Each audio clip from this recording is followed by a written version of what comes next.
Если у детей, у ваших детей коклюш, ну это сильно, кашель, ну что делать? Без антибиотиков можно, очень много, и простыми средствами.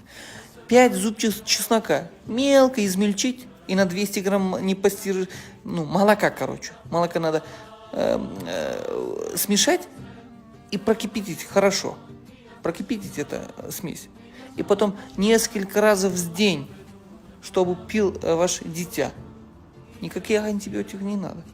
А если новорожденный, так делайте из чеснока бусы. Понятно, чтобы запах был. Запах. А когда он спит, заснул ваш грудной ребенок, около носика положите, чтобы он нюхал чеснок. То через несколько дней, за 1 или 2 дня, все будет хорошо. Никакого коклюша не останется с помощью Аллаха.